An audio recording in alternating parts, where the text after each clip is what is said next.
रोशन कुमार जी, जिला महिला अध्यक्ष बहन श्रीमती रीमा देवी जी, एनबीएस के जिला अध्यक्ष श्री बहादुर चौधरी जी, प्रेम सैनी जी, जिला युवा अध्यक्ष रविंद्र चौधरी जी, जो वीआईपी पार्टी के नेता भी है, कभी भी है, नंद किशोर सैनी जी, जिला प्रभारी, फिर एक्स अध्यक्ष श्री नंद किशोर चौधरी जी, शेषनाथ बिंद जी, समीम अहमद जी, लाल बहादुर चौधरी जी, सरिता देवी जी, रजन सैनी जी, संतोष सैनी जी, रामधनी गुप्ता जी,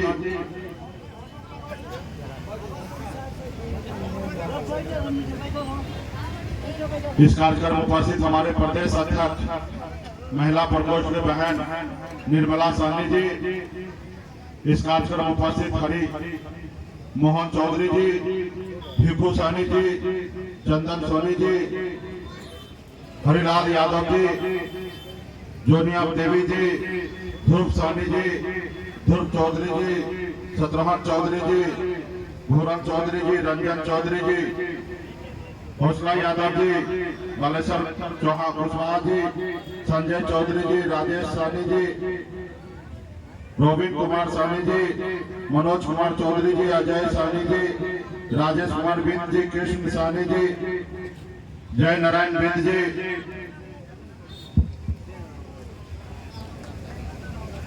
इस कार्यक्रम में उपस्थित मोतिहारी जिला से आए हैं हमारे जिला अध्यक्ष अशोक साहनी जी, सुगौली के प्रमुख मनोज साहनी जी, जितेंद्र साहनी जी, राजीव श्रीवास्तव जी, हफीजुल्लाह अंसारी जी, मोहनलाल साहनी जी, बेतिया से हमारे यहाँ पे उपस्थित हमारे विजय चौधरी जी जो जिला अध्यक्ष है, अवधेश चौधरी जी, धनंजय चौधरी जी, वीआईपी पार्टी के उपाध्यक्ष जिला परिषद सदस्य लाल बाबू चौधरी जी, कन्हैया चौधरी जी, अखिलेश चौधरी जी, सुमन देवी जी, अशोक चौधरी जी, संजय चौधरी जी, इरफान जी, उर्मिला साहनी जी, साधु साहनी जी और तमाम हमारे वीआईपी पार्टी के सभी नेतागण इस सभा में उपस्थित बड़ी संख्या में सम्मानित गार्जियन, नौजवान साथी, माता बहन सभी को संगठन महिला मुकेश सभी की ओर से नमस्कार प्रणाम। साथी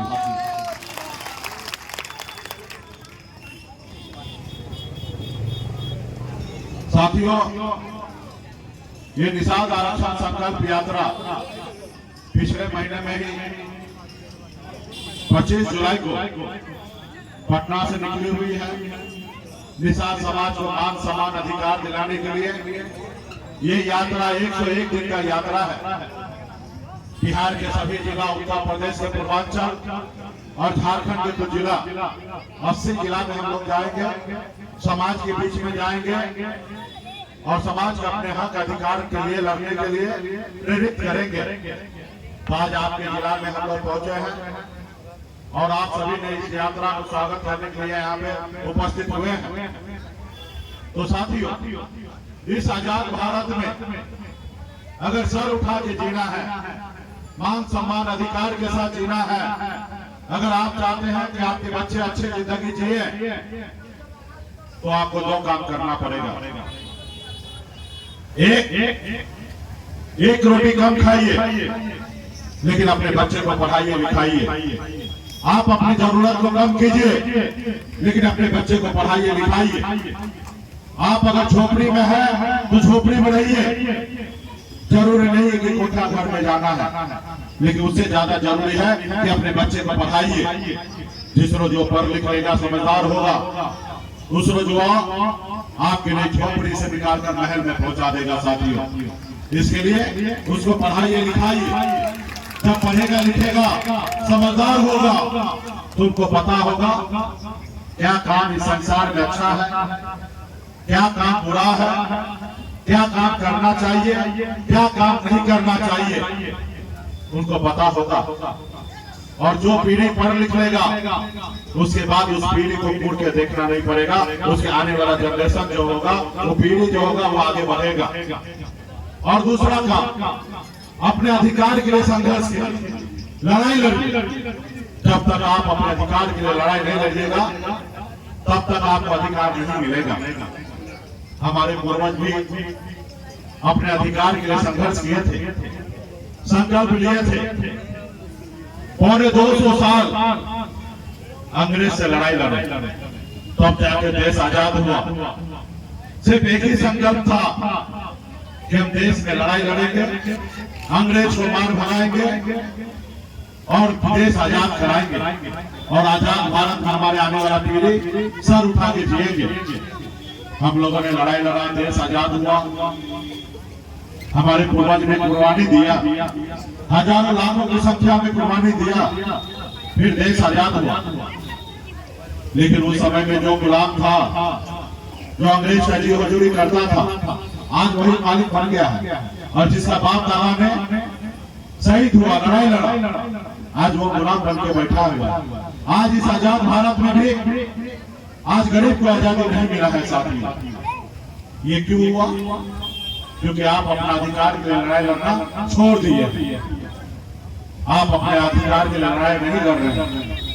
इसलिए साथी, आज हम लड़ाई लड़ रहे हैं कि देश एक है, देश के संविधान एक है, देश के चलाने वाला मुखिया माननीय प्रधानमंत्री नरेंद्र मोदी जी एक ही है, गृह मंत्री एक है। फिर हमारे साथ भेदभाव क्यों हो रहा? जब बंगाल में आरक्षण है, जब दिल्ली में निषाद ओवैसी का आरक्षण है, तो बिहार में क्यों नहीं? आज उसके लिए लड़ाई लड़ रहे हैं। आज काश अगर 30-40 साल पहले इस समाज में मजबूती से लड़ाई लड़ा जाता तो आज इसका परिणाम अलग होता। आज यूपी, बिहार, झारखंड में हम जाते हैं, हम देखते हैं 137 जिला है, लेकिन एक भी निषाद का बेटा कलेक्टर नहीं है। इसलिए साथियों, आज निषाद का बेटा को आरक्षण मिल गया होता तो आज निषाद का बेटा भी कलेक्टर होता, एसडीओ होता, बीडीओ होता, सीईओ होता, डॉक्टर होता, इंजीनियर होता। आज नहीं हुआ। इसका दोषी कौन? इसका दोषी जो पहले से सरकार में है, या जो आज दिल्ली में सरकार में है, या आप, हम, एक वो लोग जो हमारा अधिकार नहीं दिए, और एक आप और हम अपने अधिकार के लिए लड़ाई नहीं लड़े। काश आज लड़ाई लड़ा जाता तो आज समाज को आरक्षण मिल गया होता। आज हमें परेशानी के साथ सामना नहीं करना पड़ता। आजादी से पहले देश में राजा रानी के कोख से बच्चा जन्म लेता था, वो राजा बनता था। राजा के घर में बच्चा जन्म लेता था तो राजा बनता था। लेकिन आजादी के बाद बाबा भीमराव अम्बेडकर, बाबा साहब ने एक संविधान बनाया, हमें लोकतंत्र दिया, और उस लोकतंत्र में उन्होंने बता दिया कि जरूरी नहीं है कि राजा का बेटा ही राजा बनेगा, जरूरी नहीं है कि रानी के कोख से बच्चा जन्म ले वही राजा बनेगा। ये लोकतंत्र में अपने वोट के अधिकार पे एक गरीब मजदूर का बेटा, एक गरीब किसान का बेटा, एक निषाद मल्ला का बेटा अपने वोट के दम पर राजा बन सकता है, राज का मुख्यमंत्री और देश का प्रधानमंत्री बन सकता है। हमें लोकतंत्र मिला है, लेकिन आपने अपने वोट को सही से इस्तेमाल नहीं किया। आज आपने कभी कोशिश नहीं किया कि आप अपने बेटे को, अपने बच्चे को राजा बनाएं। आप अपने वोट को, शक्ति को नहीं पहचाना। आपने अपना वोट को क्या किया? कोई खिला पिला दिया तो आप वोट वहां पे बेच दिए। कोई 200 रुपया दे दिया तो आप अपने बच्चे का भविष्य वहां पे बेच दिए, और उन लोगों ने आपका वोट खरीदा, और इसलिए आज वो राजा बना हुआ, और आपने अपना वोट को बेचा। आज इसलिए आप सर झुका के बैठे हैं साथी। जिन लोगों ने अपनी वोट को, शक्ति को पहचाना, अपनी वोट को, शक्ति को जाना, आज वो समाज देखिए कहां से कहां निकल गया है, कहां पहुंच चुका है।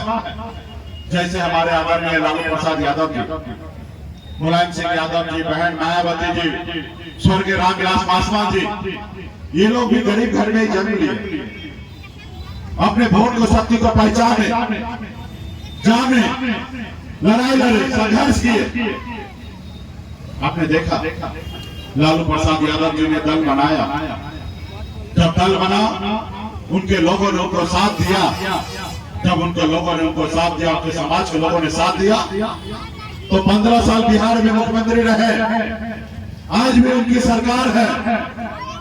वो पैसे के दम पे नहीं बना, वो अपने लोगों के वोट के दम पे बना। उनके लोगों ने उनको साथ दिया, इसलिए वो बिहार के मुख्यमंत्री बने। इन लोगों ने अपनी पहचान बनाया, अपने समाज को आगे बढ़ाया, देश में अपने नाम को रोशन किया। वो काम आप भी कर सकते हैं, सिर्फ जरूरी है संघर्ष करने का। आज मुझे देख लीजिए, मैं कोई रतन टाटा, कोई अंबानी के घर में जन्म नहीं लिया। मैं भी वहीं पे जन्म लिया जहां पे आपका जन्म हुआ है, जहां हजारों समस्या था, वहीं मेरा जन्म हुआ। एक गरीब मछुआरा परिवार में जन्म हुआ। पिताजी मछली मारते थे, दादाजी मछली मारते थे, ऐसे परिवार में मेरा भी जन्म हुआ। हर तरह का अभाव में मैंने बचपन को जिया। मात्र 18 साल की उम्र में, जिस उम्र में बच्चे को अपने घर परिवार, अपने लोगों के साथ रहना होता है, उस उम्र में अपने घर परिवार को छोड़कर मुंबई जैसे शहर चला गया। वहां मेहनत किया, मजदूरी की। मात्र 900 रुपया महीने पे नौकरी में करता था, मात्र 30 रुपया रोज में मजदूरी करता था। लेकिन संघर्ष के बदौलत, माता पिता के आशीर्वाद के बदौलत, ईमानदारी के बदौलत मुंबई जैसे शहर में मैंने कामयाबी का झंडा गाड़ा साथियों। वहां बेहतर जिंदगी जी रहा था, ऐशो राज की जिंदगी जी रहा था। मैंने मुड़ के देखा,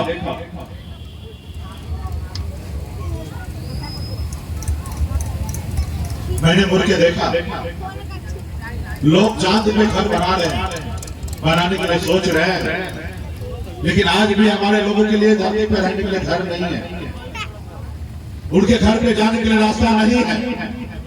हमारा समाज बहुत पीछे रह गया है। और मैंने मुंबई के ऐशो-आराम जिंदगी को छोड़कर बिहार आपके साथ कंधे से कंधा मिलाकर संघर्ष करने के लिए फिर से मैदान में उतर गया।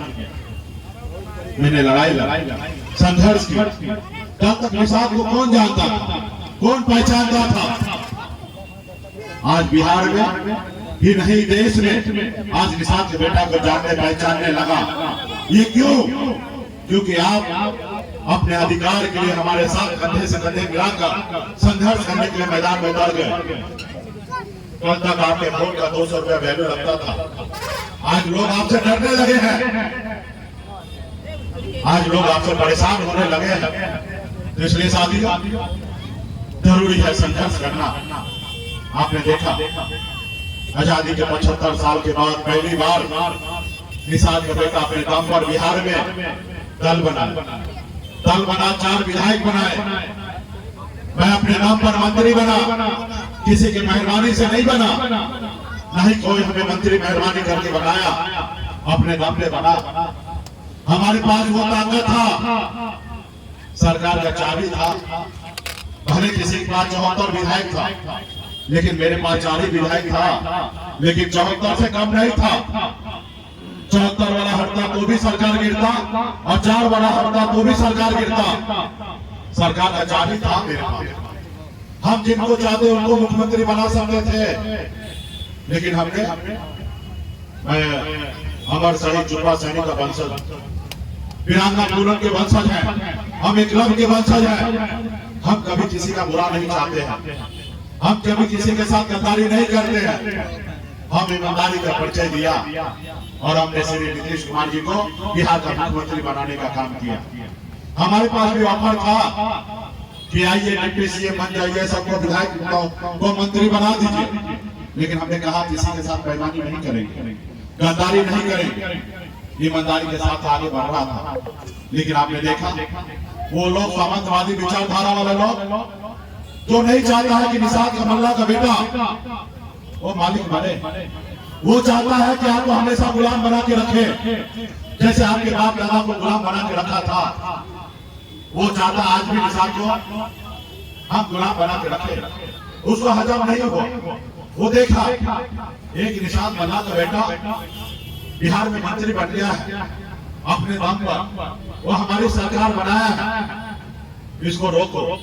अगर नहीं रोकोगे तो निषाद समाज सोया हुआ शेर है, 15% इनकी आबादी है। ये जिस रोज जग जाएगा उस रोज अकेले अपने दम पर बिहार में सरकार बना लेगा, जैसे लालू प्रसाद यादव जी ने बना लिया। ये समाज को जगने मत दो, ये समाज जग जाएगा तो राज किसमें करोगे? इस समाज को गुलाम बनाओ। फिर उन्होंने षड्यंत्र के तहत वो क्या किया, आपका विधायक को खरीद लिया, आपको सरकार से बाहर कर दिया, जो सरकार आपने बनाया था आपको मंत्रिमंडल से बाहर कर दिया, फिर आपको वही रोड पे ला दिया जहां आप फिर से संघर्ष करने के लिए उतरे हैं। तो साथियों, आपको हमको संघर्ष करना पड़ेगा, लड़ाई लड़ना पड़ेगा। आज आप देखते होंगे ठंड का समय होता है, ऐसे समय में लोग अपने घर से बाहर नहीं निकलते हैं, लोग अपने रजाई से बाहर नहीं निकलते हैं। लेकिन आपका बेटा, आपका भाई उस ठंड में तालाब में उतरता है, झील में उतरता है, नदी में उतरता है मछली मारने के लिए।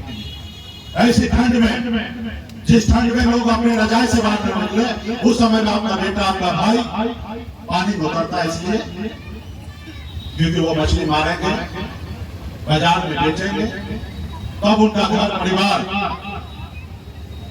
उनके घर में 2 वक्त का रोटी चलेगा, उनका चूल्हा में बेघर पे खाना बनेगा। आप क्या चाहते हैं कि आप जितने कष्ट भरी जिंदगी जिए हैं, आप जितने परेशानी के साथ जिंदगी जिए हैं, क्या आप चाहते हैं कि अभी आने वाला पीढ़ी में भी आपके बच्चे ऐसी जिंदगी जिए? अगर नहीं चाहते हैं, अगर चाहते हैं कि औरों के बच्चे जैसे अच्छी जिंदगी जी रहे हैं आपके भी बच्चे अच्छी जिंदगी जिए, तो इसके लिए आपको संघर्ष करना पड़ेगा, लड़ाई लड़ना पड़ेगा। आपके बच्चे की लड़ाई, हक अधिकार की लड़ाई आप ही लड़ सकते हैं, कोई दूसरा लोग आके नहीं लड़ाई लड़ेगा। आज मैं लड़ाई लड़ रहा हूं इसलिए क्योंकि मैं निषाद कुल में जन्म लिया। आज निषाद समाज को मैं अपने परिवार मानता हूं। लोग मुझे कहते हैं कि मुकेश सहनी एक जात की राजनीति करते हैं, हमने उनको कहते हैं कि नहीं, मैं एक जात की राजनीति नहीं करता हूं। निषाद समाज जो है ये हमारा परिवार है, अपना परिवार के हक अधिकार के लिए, उसके लिए संघर्ष करना कोई गुनाह नहीं है। अगर ये गुनाह है तो मैं 1000 बार करने के लिए तैयार हूं, अपने लोगों के हक अधिकार की लड़ाई लड़ने के लिए। मैं दूसरे के ऊपर राज करने के लिए नहीं कह रहा, मैं दूसरे को गुलाम बनाने के लिए नहीं कह रहा। अगर दूसरे लोग अगर राज करना चाहता है तो हम भी राज करना चाहते हैं, हम ऐसा चाहते हैं। आज देखिए देश दुनिया आगे निकल रहा है, हमारा देश इतना आगे तरक्की कर रहा है कि हम चांद पे जाके पता कर रहे हैं कि चांद पर ऑक्सीजन है या नहीं है, चांद पे जिंदगी है या नहीं है। लेकिन बिहार में इस धरती पे आज भी हमारे लोग इलाज के अभाव में दम तोड़ रहा। माँ बाप के पास पैसा नहीं है कि प्राइवेट हॉस्पिटल में इलाज कराए, और उनके नजरों के सामने में उनके बच्चे दम तोड़ते हैं। लेकिन बिहार में या इस देश में सरकार का काम नहीं है सर्वे करने का, वो सिर्फ आपको बच्चे को गुमराह करके आपका वोट खरीदना चाहते हैं, वो आपको अधिकार नहीं देना चाहते हैं। आज अभी चुनाव आएगा, मोदी जी को फिर से प्रधानमंत्री बनना है। एक तरफ तो विपक्ष के लोगों को प्रधानमंत्री बनेगा, वो आएंगे, एक तरफ आपका वोट खरीदने के लिए आएंगे और एक तरफ आएंगे आपको जाति और धर्म में बांटेंगे, हिंदू मुसलमान में करेंगे, मस्जिद मंदिर की बात करेंगे। आप बताइए ना, सरकार का काम है मंदिर मस्जिद करने का? अरे मंदिर मस्जिद बनाना है ये समाज के लोगों का काम है, और मैं तो कहता हूं कि दिल में मंदिर बनाइए। सरकार का काम है गरीब के बच्चे को पढ़ने के लिए हॉस्पिटल बनाना, स्कूल बनाना, गरीब के बच्चे के इलाज के लिए हॉस्पिटल बनाना, लेकिन वो आएंगे आपको गुमराह करने के लिए, आपका वोट खरीदने के लिए। इसलिए साथियों, आपको निर्णय लेना है कि 2024 में किस तरीके से जिंदगी जीना है। आप अपने बच्चे को न्याय देना चाहते हैं, अगर उनको अधिकार दिलाना चाहते हैं, तो आपको संघर्ष करना पड़ेगा, आपको संकल्प लेना पड़ेगा। कोई भी लड़ाई लड़ने के लिए, जीतने के लिए बगैर संकल्प लिए हुए कोई भी लड़ाई आप जीत नहीं सकते हैं। इसके लिए संकल्प लेना पड़ेगा, क्योंकि दिल्ली में जो लोग बैठे हैं उनको लगता है कि अरे मुकेश सहनी चिल्लाएगा, जगह जगह पे सभा करेगा, रैली करेगा, उनके लोग आएंगे, सुनेंगे, और जब चुनाव का समय आएगा यही समाज को 200 रुपया देंगे, कुछ खिला देंगे, ये वोट बेच देगा, अपने बच्चे का भविष्य बेच देगा।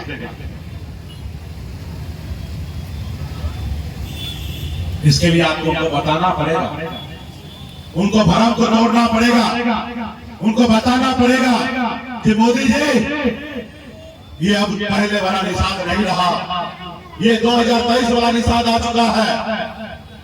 जिस निषाद के पास हाथ में मोबाइल है, वो भी टच स्क्रीन वाला, वो देख रहा है देश दुनिया कैसे आगे बढ़ रहा है, कैसे तरक्की कर रहा है, और वो देख रहा है कि उसके भाई कैसे जिंदगी जी रहे हैं। वो अपना वोट अभी नहीं बेचेगा, अपने आने वाला पीढ़ी के हक अधिकार के लिए वो संघर्ष करेगा, लड़ाई लड़ेगा, और ऐसे उनको दिखाना पड़ेगा, बताना पड़ेगा। जब वो देखेंगे, समझेंगे, तब मानेंगे, क्योंकि उनका तो अंदाजा है ना, 75 साल से वो पैसे पे वो राजनीति करते आया है, आपका वोट खरीदते आया है और मालिक बनते आया है। आज भी उनको ऐसा लगता है। आज बताइए ना, मिठाई का दुकान जिसके पास हो, वो क्या मिठाई की दुकान पे जाके मिठाई खरीदेगा? नहीं खरीदेगा, क्योंकि उसके पास मिठाई है। आज अगर आपके पास जो वोट खरीदने के लिए आता है, मान लीजिए उसके पास वोट नहीं है, इसलिए वो खरीदने के लिए आता है। अगर उसके पास वोट होता तो काहे के लिए आपसे खरीदता? आज उसके पास वोट नहीं है, वो आपके वोट पे वो मालिक बन रहा है। तो साथियों, जैसे आज हमने लालू प्रसाद जी के लोगों ने उनको साथ देकर अपने वोट के दम पर राज किए, राज में अपनी सरकार बनाए, ये काम आप भी कर सकते हैं। आज यूपी, बिहार, झारखंड में निषाद के पास वही शक्ति पावर है जैसे हनुमान जी के पास था। उनको अंदाजा नहीं था कि उनके पास कितना शक्ति है। जब याद दिलाया गया कि हे प्रभु, आपके पास अपरंपार शक्ति है, आप 7 समुद्र पार करके रावण को लंका जला सकते हैं। जब उनको एहसास हुआ तो हनुमान जी 7 समुद्र पार करके रावण को लंका जलाने का काम किया। साथियों, आज वही शक्ति निषाद के बेटा के पास है, वही पावर है। 15% वोट आपके पास है। आप अगर अपने पैर पे खड़ा हो जाइएगा, अपने अधिकार के लिए लड़ने के लिए तैयार हो जाइएगा, तो बिहार, पटना क्या दिल्ली हिलने लगेगा। साथियों, दिल्ली हिलने लगेगा, घबराने लगेगा। आज मात्र 40 दिन हुआ है और 40 दिन में दिल्ली ऐसे ऐसे हिलने लगा है। दिल्ली हैरान है, परेशान है कि इसका तोड़ कैसे होगा। मुकेश सहनी तो बड़ा जंग जारी कर दिया है, मुकेश सहनी से कैसे लड़ेंगे। वो आते हैं, हमारे सामने बात करते हैं कि सहनी जी मेरे पास आ जाइए, अगला मुख्यमंत्री आप ही बनिएगा, आप हमारे दल में आ जाइए। हमने कहा भाई, हम मलाह के बेटा हैं, हम जाल में मछली फंसाते हैं, फंसते नहीं हैं। हमारा झोपड़ी सही, हम झोपड़ी का राजा रहेंगे, लेकिन तुम्हारे महलों में आके गुलामी नहीं करेंगे। समझौता होगा, आप एक हाथ से आरक्षण दो, हम आपको वोट देंगे। अगर आरक्षण आप नहीं दे सकते हो तो आपसे कोई समझौता नहीं होगा। आप हमारे बच्चे के भविष्य के बारे में सोचोगे तब हम आपके बारे में सोचेंगे। अगर आप हमारे बारे में नहीं सोचोगे तो हम भी आपके बारे में नहीं सोचेंगे। तो इसलिए साथियों, अभी आपने हाल फिलहाल में आपने देखा वही अंग्रेज वाला नीति अपनाया है भाजपा वाले ने, वोट डालो राज करो। आपने देखा जैसे नीतीश कुमार जी भाजपा से अलग हुआ तो बीजेपी वाला देखा कि अब क्या होगा। नीतीश कुमार का है वही सब जो समीकरण है लंब उसका, उसको कैसे तोड़ेंगे। तो उन्होंने देखा कि सम्राट चौधरी को आगे लाते हैं, कुशवाहा समाज से है, ये सम्राट चौधरी को आगे लाएंगे, शायद कुशवाहा समाज हमारे साथ आएगा। और उन्होंने सम्राट चौधरी को नेता प्रतिपक्ष बनाया। फिर जब उनके नेतृत्व में आगे बढ़ रहा था और जब हम लोगों ने यात्रा चालू कर दिया, आरक्षण नहीं तो गठबंधन नहीं, और गठबंधन नहीं तो वोट नहीं, और वोट नहीं तो दिल्ली का सरकार नहीं, जब हम लोगों ने नारा देने लगा,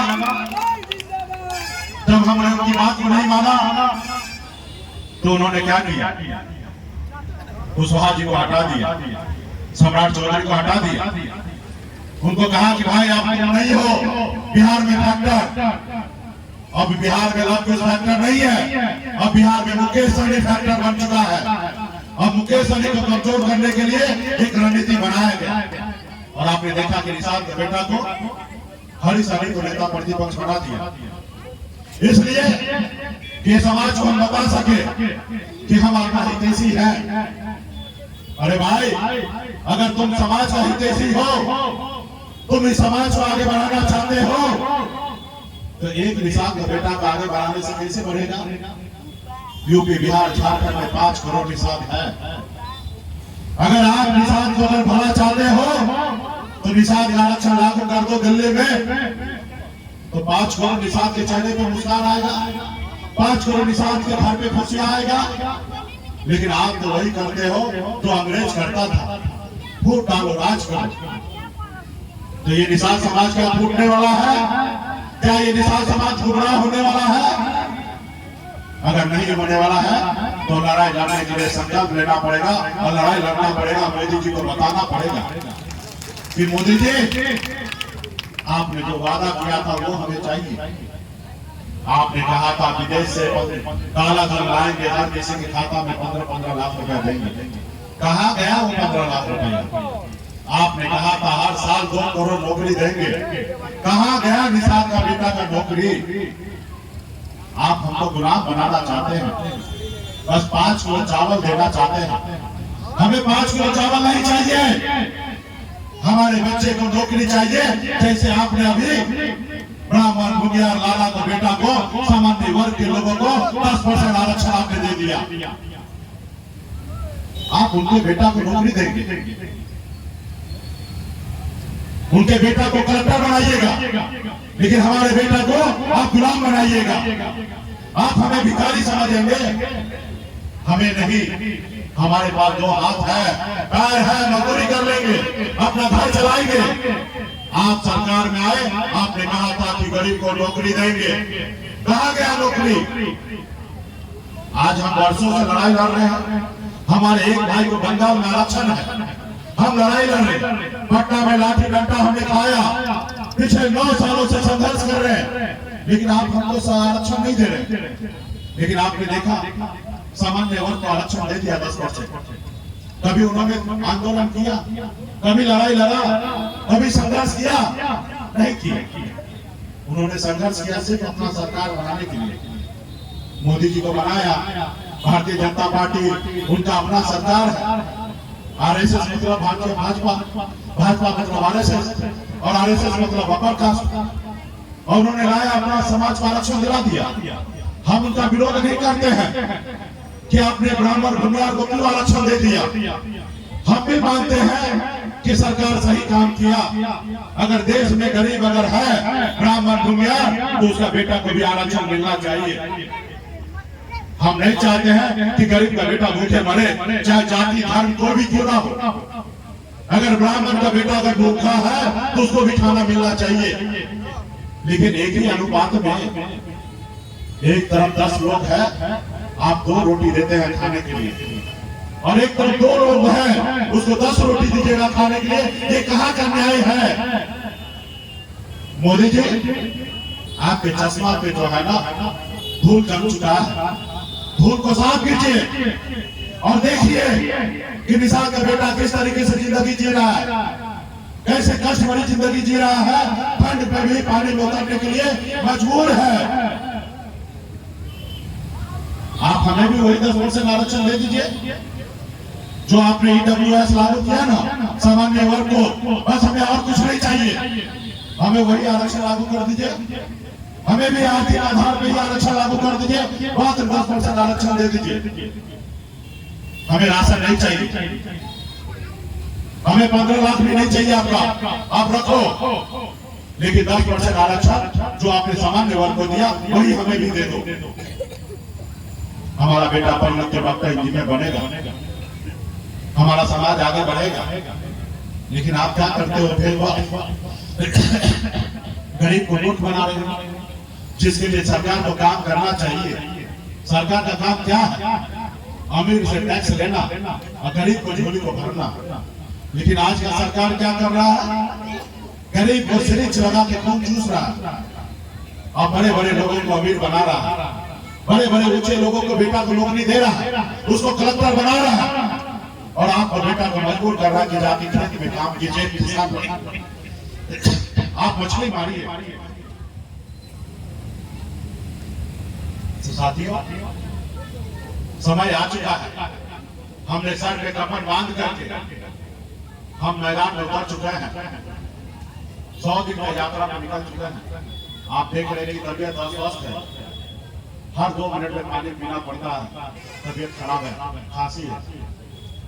मैं चाहूंगा 10 दिन के लिए आराम भी ले सकता हूँ, ब्रेक भी ले सकता हूँ, लेकिन मुझे जुनून है, हमें भूत सवार है कि नहीं, एक ही जिंदगी हमको मिला है। कल का जिंदगी होगा, मिलेगा कि नहीं मिलेगा, कल क्या होगा पता नहीं। आज अगर मौका मिला है तो कुछ करें। बाबा साहब भीमराव अम्बेडकर ने कहा कि अगर इस संसार में अगर खाने के लिए आए हो तो तुम आज ही मर जाओ, अगर तुम खाने के लिए जिंदा हो तो आज ही मर जाओ, अगर तुम जिंदा हो तो कुछ करो। और मुझे एक ही जिंदगी मिला है और मैं नहीं मानता हूँ कि मरने के बाद मुझे स्वर्ग और नर्क मिलेगा, हमें कुछ नहीं पता है। और आज तक हमारे जितने भी साथी मर के जो गए हैं अभी तक कोई फोन नहीं किया है और ना ही बताया है कि हम स्वर्ग पहुंचे कि नर्क पहुंचे, कोई नहीं बताया। और मुझे पता है कि यही जिंदगी अनमोल है, इसके बाद क्या होगा कुछ किसी को नहीं पता है, खाली पंडित जी लोग को पता है कि पिताजी मरा है तो भाई को दान करो, तुम्हारा पिताजी जो है ना बैतरनी नदी पार कर लेगा। ये खाली पंडित जी को पता है, हम लोगों को नहीं पता है। इसलिए साथियों, चालाक लोगों से बचिए, अपने आने वाला पीढ़ी के लिए लड़ाई लड़िए, और आप अपने बच्चे का भविष्य आपको ही लड़ना पड़ेगा। कोई अमेरिका से नहीं आएगा लड़ने के लिए, RSS वाला मोहन भागवत जी नहीं आएंगे लड़ने के लिए, उसको तो हिंदू राष्ट्र बनाना है। उसमें वो कहेंगे ये दलित है, उसमें हमको कहेंगे ये मलाह है, वो हमको कहा हिंदू बनाएंगे। इसलिए साथियों, ऐसे लोगों की चालाकी से बाहर आइए, अपने बच्चे का संघर्ष कीजिए। और निश्चित तौर पे आज जो मैं लड़ाई लड़ रहा हूँ 40 दिन हुआ है, दिल्ली ऐसे ऐसे हिलने लगा है, और जो मेरा भी अटल है, जैसे दशरथ माजी ने कहा था, जब तक तोड़ेंगे नहीं तब तक छोड़ेंगे नहीं। हम भी ठान लिए हैं, जब तक समाज को आरक्षण दिला नहीं देंगे तब तक चैन से बैठेंगे नहीं। दिल्ली वाली को झुकाएंगे, और क्या पता आप और हम समझदार हो गए तो हम भी तो दिल्ली खोल सकते हैं। आपने देखा था एक समय था लालू जी के पास 53 को सांसद हुआ करता था दिल्ली में, और दिल्ली में एक बार लालू जी जैसे नाराज होते थे तो बड़का बड़का लोग आ जाते थे उनको मनाने के लिए। आपने देखा था एक दलित का बेटा के पास एक ही सांसद था दिल्ली में, अटल बिहारी वाजपेयी का सरकार गिरा दिया। आपने देखा झारखंड में मधु कोड़ा के पास एक ही विधायक था, अकेले जीत के आए थे और मुख्यमंत्री बन गए थे। आज बिहार में हमारे पास 4 ही विधायक था, लेकिन सरकार का चाबी था, जो कहते थे वही सुनना पड़ता था सरकार को, मुख्यमंत्री जी को। अगर आप हम समझदार हो जाएंगे, जो हमसे दोस्ती करेगा वो 60 लोकसभा सीट जीतेगा और जो दुश्मनी करेगा 60 हारेगा। और जब 60 हार जीत होगा तो आप भी तो 10-15 को जीत सकते हैं। और जब 10-15 को सांसद आपका दिल्ली में होगा तो जिसको सरकार बनाना है तो भाई साहनी जी का भी बात मानिए, और जब बात मानिएगा तो आपका सरकार बनेगा, और जब बात मानेगा तो आपका बेटा का आरक्षण होगा। तो इसके लिए जैसे लालू जी जो निर्णय लेते हैं उस निर्णय के साथ इनके लोग खड़े होते हैं, वैसे आपको भी अपना एक बेटा को चुनना पड़ेगा, एक नेता को चुनना पड़ेगा, एक चुनाव चिन्ह को चुनना पड़ेगा। और जब चुनने लगेंगे तो लोग आपसे घबराएगा। और चुनाव चिन्ह तो वो खूबसूरत है जो नाव छाप है, जिस नाव छाप पे कभी आपके पूर्वज श्री रामचंद्र जी को पार लगाया था वही नाव छाप है। आपको किसी की आवश्यकता नहीं है कि आप नाव को किनारा लगाए, आप खुद केवल के वंशज हैं, आप खुद पार लगा सकते हैं। साथियों, सिर्फ जरूरी है संघर्ष करने का। आज मैं अकेले बिहार में, देश में आज निषाद समाज का पहचान खड़ा कर दिया है। अगर तमाम निषाद का बेटा सब अपने आप को आप संगत मल्ला है, सिर्फ भाई संगत मल्ला नहीं, आप भी संगत मल्ला है। और सर पे कफन बांध करके घर घर जाकर सभी से संकल्प करवा लीजिएगा। अब मोदी जी को वीडियो बना के भेज दीजिएगा तो मोदी जी देखेंगे, डरेंगे, और डरना चालू हो गया है। इस बार हमने ऐसी दवा बना दिया है जैसे कोरोना काल में देश के डॉक्टर ने एक वैक्सीन बनाया था देश के लोगों को सुरक्षित करने के लिए। इस बार हमने भी मोदी जी के लिए एक ऐसा दवा बनाया है, जितना वैक्सीन आप लगाइएगा उतना मोदी जी का कुर्सी हिलेगा, और जितना मोदी जी का कुर्सी हिलेगा उतना वो डरेंगे, और जब डरेंगे तो आपका आरक्षण का काम करेंगे। सिर्फ जरूरी है वैक्सीन लगाने का। वो वैक्सीन का नाम क्या मालूम है? उस वैक्सीन का नाम है गंगा जल। उस वैक्सीन का नाम है गंगा जल। जैसे जैसे हाथ में गंगा जल लेकर संकल्प कीजिएगा वैसे वैसे मोदी जी देखेंगे कि अरे ये निषाद समाज तो जग चुका है। कल तक अपना वोट बेचता था, अब ये वोट बेचेगा नहीं। कल तक अपने बच्चे के लिए फिक्र होता था, आज अपने बच्चे के अधिकार के लिए ये रोड पे उतर चुका है, लड़ाई लड़ने के लिए तैयार हो चुका है, चाहे वो देश का प्रधानमंत्री क्यों ना हो। जब आपका ये रूप में देखेगा, हर एक निषाद का बेटा जब संकल्प लेंगे, जब ये देखेंगे तो वो परेशान हो गए, डरेंगे, आपको आरक्षण नहीं। आज वो हमको खरीदने का कोशिश कर रहा है। वो चाहता कि मुकेश सहनी आ जाए, मेरा गुलाम बन जाए, हम मुख्यमंत्री बना देंगे। हमने कहा भाई हम मलाह है, जाल में फंसते नहीं है। हम पिताजी के साथ जाते थे, कैसे मछली मारा जाता हम देखते थे। 4 तरह से मछली मारते थे। एक बंसी लगा के एक छोटा मछली डालते थे और बड़ा मछली को निकाल लेते थे। दूसरा बहती पानी में फेंका जाल से मछली मारते थे, और उसके बाद एक साइड में चट्टी लगाते थे, उधर खींच लेते थे बाहर, और एक एक मछली को निकाल देते थे। और उसके बाद भी कोई मछली बच जाता था तो हम क्या करते थे? तब पानी को ही बाहर कर देते थे, और जब पानी बाहर निकल जाता था तो सारे मछली को पकड़ के टोकरी में रख देते थे। तो हम मलाह का बेटा है, हम जाल में नहीं फंसेंगे। सिर्फ समाज को आरक्षण चाहिए। इसलिए साथियों, और आरक्षण आपके वोट में है, आपके हाथ में है, आपके उंगली में है। अगर आप टाल लीजिएगा तो आप बदलाव ले आइएगा, अगर नहीं चाहिएगा तो बदलाव नहीं होगा। 75 साल से नहीं हुआ, लेकिन 6-7 सालों से आपने हमें नेता माना। आप मेरे कहने से गांधी मैदान गए, जहां हमने आपको बुलाया, आप आए। आज रोड पे पसीना बहाने के लिए बैठे हैं। आज लोग हमसे नहीं डर रहा, आप हमारे साथ खड़ा है इसलिए डर रहा है कि मुकेश सहनी बिहार में लीडर है। मुकेश सहनी को साथ लो। आपने देखा 2019 में लालू जी सोचा कि बिहार का नेता मुकेश सहनी बन गया है, इसको साथ लेंगे तो हम जीतेंगे। उन्होंने साथ लिया। 2020 में एनडीए वाले को लगा कि मुकेश सहनी को साथ लेंगे तो हम सरकार बनाएंगे। और तेजस्वी को अंदाजा नहीं था, वो हमसे दुश्मनी किया तो देखिए आज सरकार से बाहर है। ये तो आज मुख्यमंत्री होता, भाजपा वाले ने साथ लिया, सरकार बना लिया, हम भी 4 जीते, वो 74 जीता। आज आपको वोट का वैल्यू होने लगा है। अगर यही पूरे बिहार यूपी झारखंड के साथ खड़ा हो जाइएगा तो आपको सब लोग मान लेंगे और आपसे गठबंधन करेंगे। जब 60 जिता सकते हैं तो आपको 30 गठबंधन में देंगे लोकसभा सीट, और जब 30 देंगे तो 25 को जीत के आइएगा, और जब 25 जीत के आइएगा दिल्ली का बादशाह बन जाइएगा, शहंशाह बन जाइएगा। आपका बात जो नहीं मानेगा वो दिल्ली के कुर्सी पे नहीं बैठेगा, और ये सब आपके वोट से होगा। इसलिए साथियों, अपने वोट को सही से इस्तेमाल करना है। अगले चुनाव में अपने दल के साथ रहना है, अपने नेता के साथ रहना है, अपने समाज के बेटा के हक अधिकार के लिए लड़ाई लड़ने के लिए मैदान में रहना है। एक रोटी कम खाना, लेकिन अपने बच्चे को पढ़ा लिखा के काबिल बनाना है, और ये चालाक लोगों से दूर रहना है। जो लोग आपके बाप दादा को बैतरनी नदी पार करा के स्वर्ग पहुंचाने वाला लोग है, ऐसे लोगों से बच के रहना है।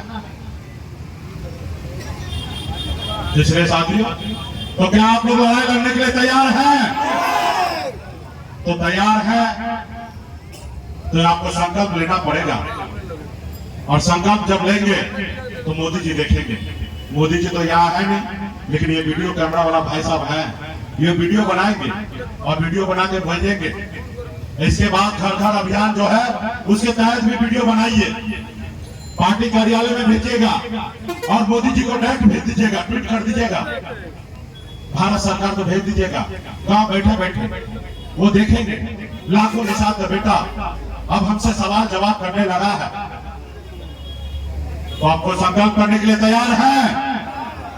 तो तैयार है तो वैक्सीन निकालिए। चलिए कुछ काम अच्छा कर लीजिए, 6:45 बज गया है।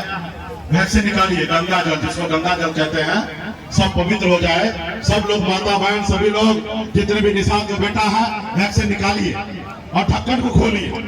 अभी ढक्कन खोलिएगा, हाथ में लीजिएगा तब ना शुद्ध होइएगा।